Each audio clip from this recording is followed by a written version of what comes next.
Charlemagne Sebilla, bonjour. Bonjour. Vous avez publié aux éditions L'Harmattan Côte d'Ivoire La bonne épouse, le sel de la famille. Le sous-titre est important aussi. Contribuer à l'épanouissement de son époux. Alors tout d'abord, comment est née l'idée de cet ouvrage? Oui, j'ai écrit mon deuxième ouvrage, c'est le leadership familial du mari qui s'adresse aux hommes. La plupart des livres s'adressent à la femme. Bon, comme cette fois je parlais aux hommes, peut-être qu'ils sont piqués dans leur orgueil, ils ont souhaité que je parle aussi à la femme. Donc ici et là, il faut parler aussi à la femme, il faut parler aussi à la femme. Alors je me suis dit pourquoi pas. Alors du coup, qu'est-ce que ce livre? Un recueil de conseils ou plutôt des situations exposées et présentées? C'est des conseils pour aider la femme à être une bonne épouse. Nous disons que ce n'est pas une évidence d'être un bon mari comme d'être une bonne épouse.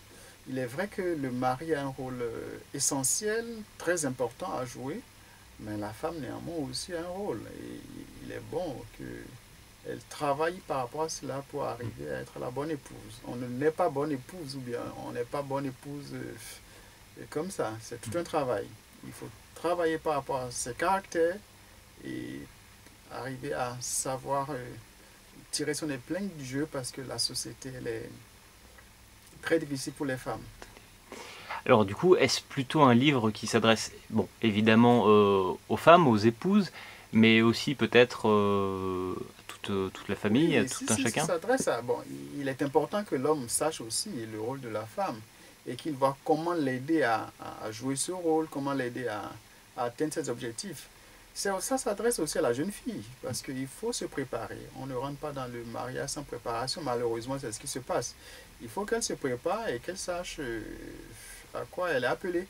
Quelque chose de très simple. On a l'habitude de dire aux femmes que bon, pour être une bonne épouse, il suffit de savoir préparer, de donner de bons plats à son mari.